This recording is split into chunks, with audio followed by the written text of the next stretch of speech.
More than 2 billion people now use social media, and that number continues to grow. Social media strategist Alex Greenwood is here with a rundown about what's to be expected and hot in the year to come. Now, we were kind of just talking about this. It's hard to get through a ceremony without hearing somebody's phone go off or a ding, something like that. It seems like everybody's on it. Everybody's on social media all the time. In fact, just before we went live, what did I do? I took out my phone, took a picture of being in the studio. It's like an addiction. Everybody's got it. And as you said, there's over 2 billion people on social media projected this year. It's not going to get any different. Including us right now. Yeah, Got it pulled up. There it is. There it is. We're just right going on. live, recording this. Yeah. So what new trends are we expecting in 2019? I think we're going to see a lot of things change with commerce. I think we're going to see a lot of things with AI, a lot of things with privacy. I think that the big thing I'm really looking out for is changes in our privacy with social media. It's been said, and it's true, the price of admission for being on social media to use a free platform like Facebook or Twitter is you share your information, your privacy, your demographic data.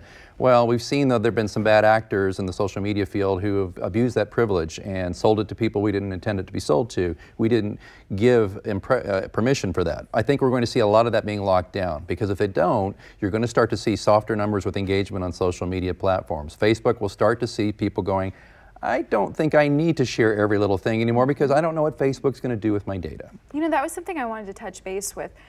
Have we actually seen some people maybe take those profiles down because they are concerned about privacy? Yeah, Belinda, that's a great point. A lot of my clients have asked me, hey, can I keep my business Facebook page but get rid of my personal? And I always tell them, keep a placeholder there, but if you don't want to use it anymore, I understand that completely. I went on a social media fast over the holidays for about a week. I did a little bit here and there, but for me it was like 0, and I felt really great.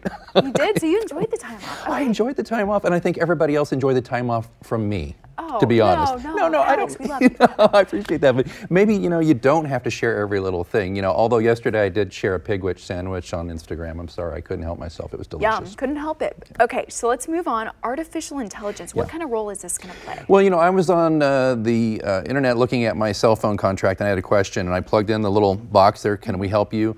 And I realized after about a minute and a half, I was having a conversation with basically a robot. I wasn't talking to a real person. It was a chat bot using artificial intelligence to help answer my question. And they did a great job. I think you're going to see a lot more of that. You can see that on Facebook a lot now. You pop up a lot of business websites in particular, a little box will pop up asking, do you have any questions? Can we schedule you? You want us to call you? That's a chat bot. You're going to see a lot more artificial intelligence in 2019. And sometimes that can be useful, but sometimes you're like, just give me a real person, please. Right. It's I think it's the 2019 version of the problem we had back in way back when, before the turn of the last century, when it was like you'd be on hold and you have to push all these buttons or say, my name is, and you keep going, that old comedy bit. I think that's going to be a little bit of that, but the good news is they've done a really good job on the technology, and it's going to be better.